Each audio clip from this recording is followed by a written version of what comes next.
Hola, mi nombre es Diana Piña y esto es Central Salud.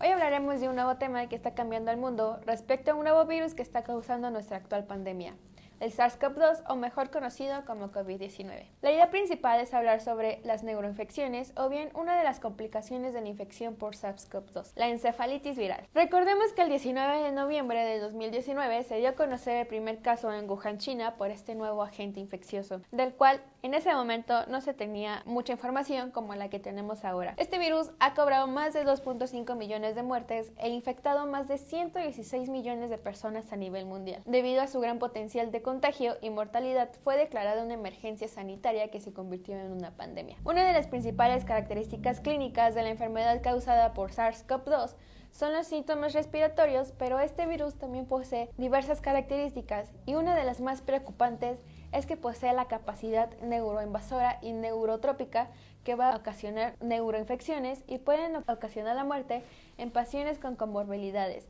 tales como lo son hipertensión, obesidad, diabetes mellitus o enfermedades que deprimen el sistema inmunológico. Actualmente no se tienen claros los mecanismos fisiopatológicos, ya que aún se siguen realizando investigaciones, pero existe una hipótesis planteada que dice que el SARS-CoV-2 puede desencadenar encefalitis a través de una interacción con la proteína ACE2 endotelio capilar, lo que provoca un aumento significativo en la producción de angiotensina 2 y por consecuencia provoca una activación de la respuesta inmune a través de una sobreestimulación de los receptores AT2R, lo que va a provocar un daño vascular, la exposición y la pérdida de la integridad de la barrera hematoencefálica por una liberación de citocinas y quimiosinas. La encefalitis se caracteriza por lesiones que causan la inflamación del parénquima cerebral causada por patógenos que atraviesan la barrera hematoencefálica y causa daño neuronal y daño profundo a los tejidos nerviosos como la desmielinización neuronal. El cuadro clínico clásico de una encefalitis son cefaleas intensas, es decir, dolor de cabeza, fiebre, algunas veces se pueden presentar vómitos, convulsiones y alteraciones de la conciencia. La infección primaria de encefalitis viral es por la mucosa de la nariz por inhalación. Por lo tanto, este virus se va a diseminar por vía hematógena, por lo que se va a extender rápidamente a todo el parénquima cerebral, afectando principalmente al tálamo e hipocampo. Existen mecanismos potenciales para desencadenar la neuroinfección. Uno de los dos mecanismos planteados es la ruta transneuronal, en donde el SARS-CoV-2 invade los nervios periféricos y se disemina vía retrógrada a través de los axones y espacios sinápticos entre las neuronas. De esta manera invade el sistema nervioso central y por ende al cerebro. La entrada del virus hacia el sistema nervioso es por una vía axonal retrógrada del nervio olfatorio. Y ahí se ha demostrado que existen grandes concentraciones de la enzima convertidora de angiotensina 2 y TMPRSS2 en células no neuronales del epitelio olfatorio, específica en las células sustentaculares, pero en cantidades reducidas en las neuronas receptoras olfativas. Por lo tanto, el epitelio olfatorio será una puerta de entrada para el SARS-CoV-2 y fruto de la necrosis e inflamación del tejido que ocasionarán los trastornos gustativos y olfativos como la eugesia y anosmia. En otras palabras, la pérdida del gusto y del olfato. Posteriormente, dependiendo de la vulnerabilidad individual del paciente, infecta el nervio olfatorio y por vía retrógrada llegará al bulbo olfatorio para ahí diseminarse completamente al sistema nervioso central. Otra ruta es la ruta hematógena linfática, que aquí se han postulado dos mecanismos por los cuales el SARS-CoV-2 puede atravesar la barrera hematoencefálica y diseminarse. El virus, como ya lo mencionamos, posee la capacidad de dañar tejidos endoteliales. Además, incrementa la permeabilidad vascular junto con la desregulación del sistema renina-angiotensina-aldosterona e inflamación. Podrá acceder al torrente sanguíneo como linfático y accede a través de los ganglios linfáticos, pulmonares y traqueales. Y de ahí se disemina a otros órganos expresores de enzima convertidora de angiotensina 2, como los del corazón, riñón, hígado y cerebro. Y una vez que el virus llega a la barrera hematoencefálica, infectará las células endoteliales que la componen por migrar por mecanismos de endocitosis o exocitosis a las neuronas y glías adyacentes para comenzar su ciclo de replicación, degenerando en daño e inflamación dentro del sistema nervioso central.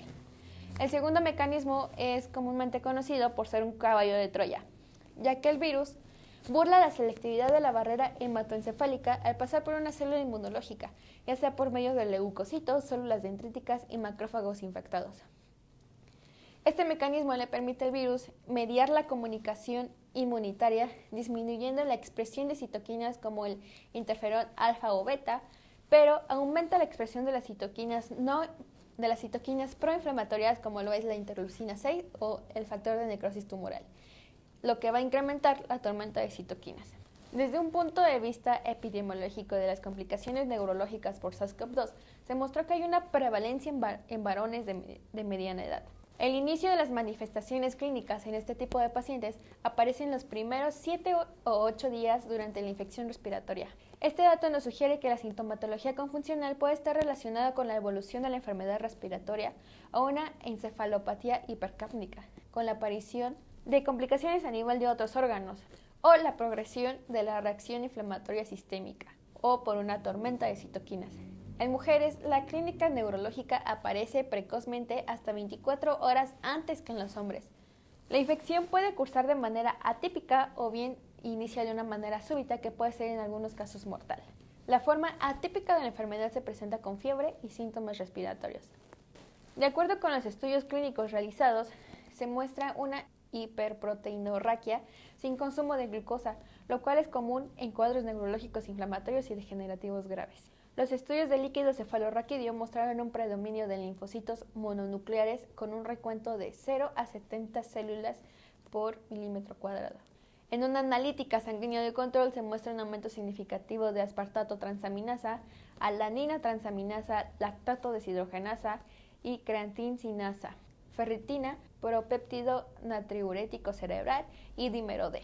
En cuanto a los estudios imagenológicos, estos son de gran utilidad para identificar complicaciones relacionadas con la encefalitis. La resonancia magnética cerebral es más específica que la tomografía axial computarizada de cráneo simple. Los hallazgos en la resonancia magnética son más relevantes en COVID-19, como la hiperintensidad del ventrículo lateral derecho, cambios de señal hiperintensos a nivel del lóbulo temporal mesial derecho e hipocampo, aunque en la tomografía axial computarizada de cráneo simple, como en la resonancia magnética cerebral, pueden ser normales. Actualmente solo se han reportado pocos casos de encefalitis por SARS-CoV-2, los cuales los síntomas respiratorios no se presentan con frecuencia y los pacientes cursan con enfermedades concomitantes como diabetes mellitus, hipertensión y obesidad, ya que uno de los principales mecanismos de la infección del virus es a través de los receptores de angiotensina 2. Las alteraciones de la conciencia de estos pacientes reportadas más comunes fueron alteraciones en la cognición y signos meningios asociados a fiebre y en menor medida crisis epilépticas desde el inicio de la enfermedad. La exploración física neurológica de estos pacientes han demostrado casos en que cursan con inatención e inquietud psicomotriz, lenguaje pobre y se entiende muy poco, y únicamente obedecen órdenes sencillas. Presentan un temblor de baja amplitud y elevada frecuencia de predominio en las extremidades superiores, sin mioclonías ni automatismos orofaciales. Tampoco se hace evidente la pérdida de fuerza ni de sensibilidad. No hay rigidez de nuca ni signos meningios.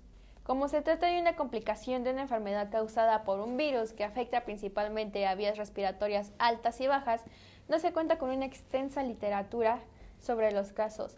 Se han adoptado tratamientos empíricos que han mostrado una mejoría significativa en los pacientes.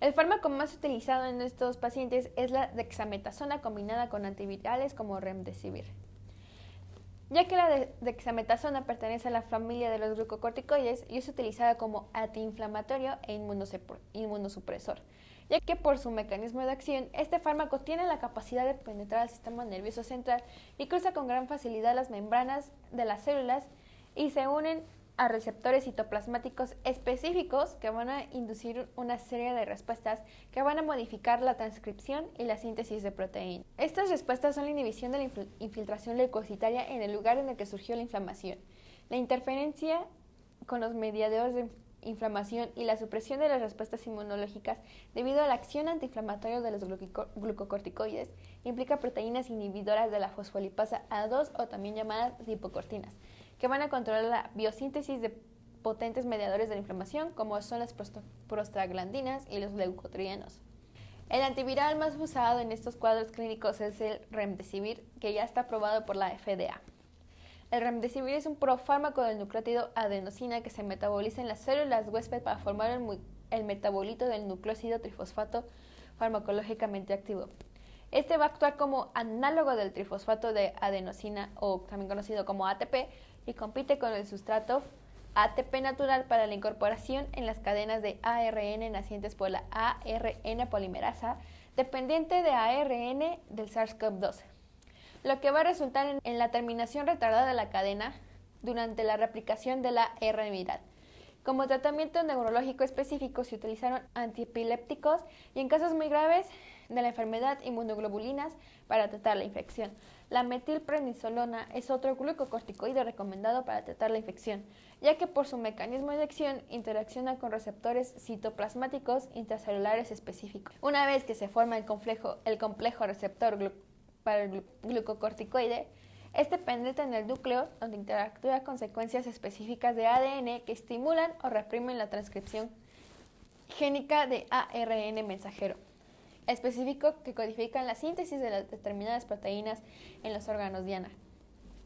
La evolución de los pacientes que reciben bolos de metilprednisolona o inmunoglobulinas es favorable, lo que nos orienta a decir que estos pacientes mejoraron la inflamación sistémica y que era la causa de la sintomatología neurológica. El uso de anticuerpos monoclonales se ha estado estudiando, ya que se han desarrollado para neutralizar el SARS-CoV-2, dirigiéndose a la proteína espiga o spike del SARS-CoV-2, evitando la entrada de las células virales. La FDA ha autorizado bamlanivimab en combinación con casirivimab, indemivab en pacientes con COVID no hospitalizados con enfermedad leve a moderada.